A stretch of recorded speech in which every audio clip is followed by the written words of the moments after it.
Good morning, children. Today we'll continue not for drink, not for breathe. That is sources of water, right? Sources of water pollution, right? So there are two sources. One is definite source and the other is non-definite source. When you say definite source, it is caused from a single source. For a single source, you can say industrial waste. Okay, industrial waste. So industrial waste means that includes factories,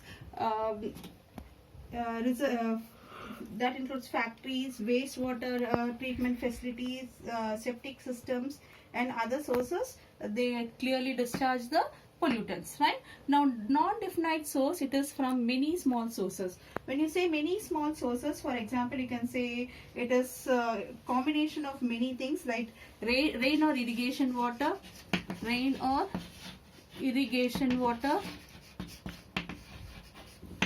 that comes under when it combines sources.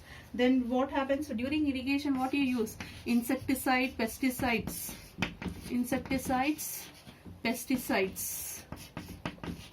Okay, pesticides, they also come under, they combine and they come under non-definite sources. So small sources, they form the source for water pollution, right? And if you see the non-definite source, you can see it is very difficult to identify. So it is very difficult to identify from where this pollution is coming. It is very difficult to identify. Now sometimes you can see the landfills.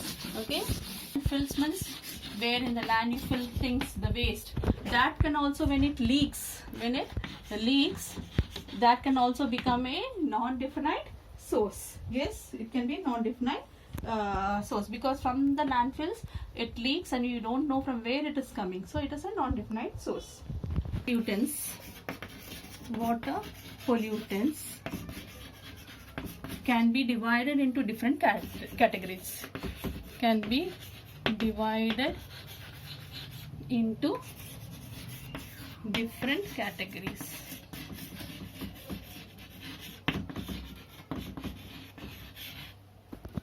So water will be divided into different categories. The first one is biodegradable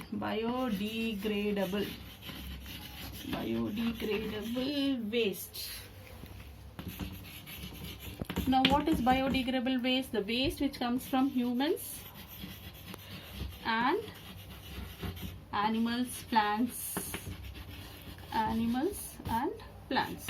That is called as biodegradable waste. That means the bio means living, degradable means it can be broken down. So that waste is called as biodegradable waste. Yes, biodegradable waste goes into the water resources and it pollutes it. So when they are polluting, what happens is there are certain aerobic bacteria in the water. Yes, so the aerobic bacteria, what it does is the organic waste, so the organic matter, we call it as the organic matter, it acts on the organic matter and it breaks it into, the organic matter is broken down into what? Carbon dioxide plus water. Okay, carbon dioxide and water. Now this carbon dioxide, it goes into the atmosphere. So when you say aerobic bacteria, means the bacteria which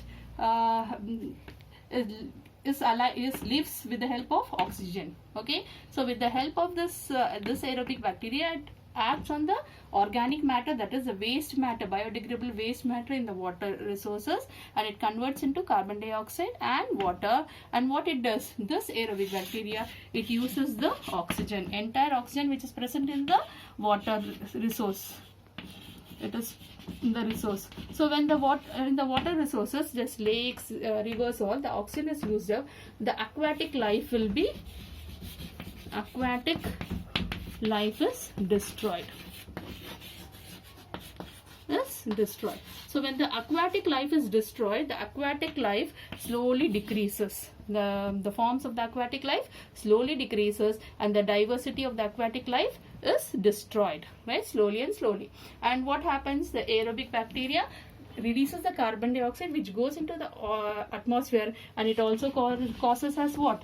Air pollution. In turn, it causes air pollution. When carbon dioxide is released in the atmosphere, it causes air pollution. Yes, got it, children? Plant nutrients. Plant nutrients. So I told you the NPK fertilizer is used mostly for the plant growth. So the nitrates and the phosphates.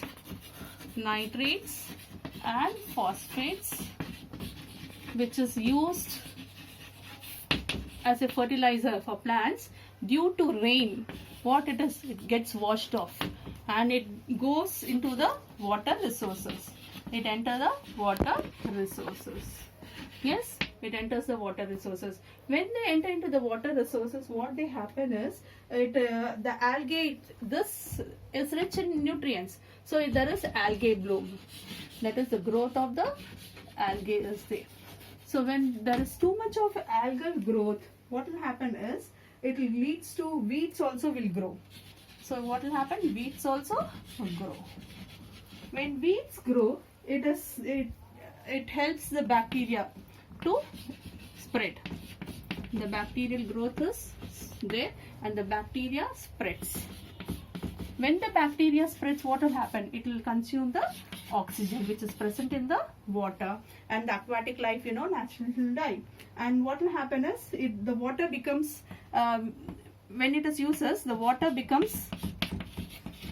the water resources becomes cloudy and green due to the algal growth. And what happens when the water becomes cloudy? You call it as turbid. Yes, the water becomes turbid. When the water becomes turbid, what will happen is, it doesn't allow water to, the water absorbs more of solar radiation.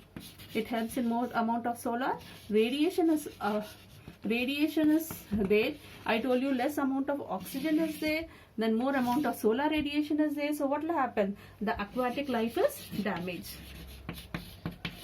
Again, the aquatic life is destroyed.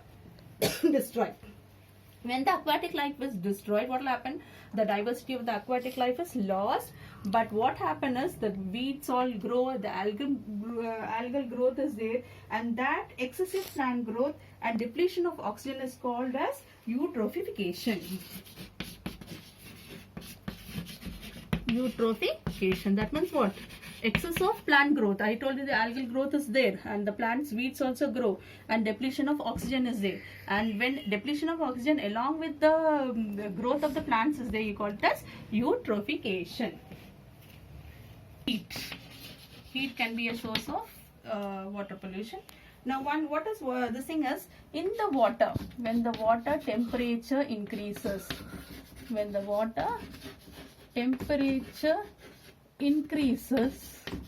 what will happen? Okay, when the increase, what will happen? Dissolved oxygen that is present in the water, that decreases. So as the water temperature increases, the dissolved oxygen decreases. So this thermal pollution, you call it as the pollution which is due to heat, you call it as thermal pollution, right? So the thermal pollution, what happens is, it is natural. It is natural in hot springs and shallow water. Shallow means not so deep, right? Shallow water, right? So this is a natural process wherein when it happens during summer. During the summer season, it is natural. Most of the water source is used to cool the power plants. In power plants, what they cool? The industrial equipment. Yes,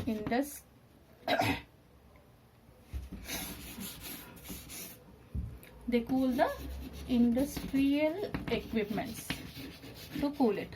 So when they use that water in the power plants to cool the industrial equipments, or it will go, this water will naturally go to the water resources. It will go to the water resources like lakes, seas, everything. And what happened here? The temperature of the water repeats, most of the water is used in the to cool the power plants and industrial equipments. So this, when it cools, what will happen when it is washed away, the industrial equipments water washed away, the warm water enters into the water resources. Because of that, the temperature increases. Yes, understood, children? Now if you see fishes and plants, they need certain temperature and oxygen, okay, to survive. So if what happens, if the water temperature and oxygen to survive properly in the aquatic life, so if the temperature increases and there is no oxygen in the water, what will happen? The plants and the fishes, they will die, and naturally there will be no plants and fishes in that particular water resource. Yes, next is sediment. So if you see the sediment, what happens is that a mineral or organic solid matter. So the mineral or organic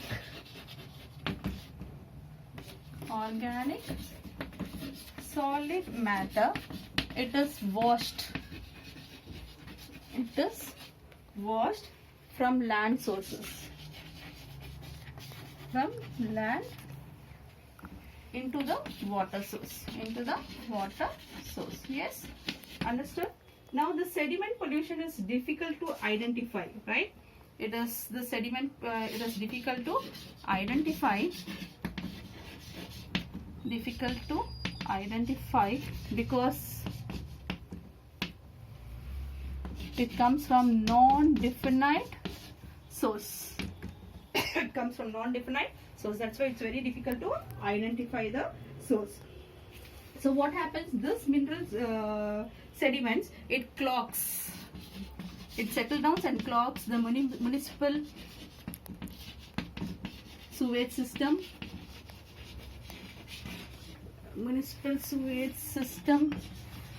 And also when it is flushed into the toilets, it blocks the toilets. And the sediments, what they do is, it prevents smoother aquatic life.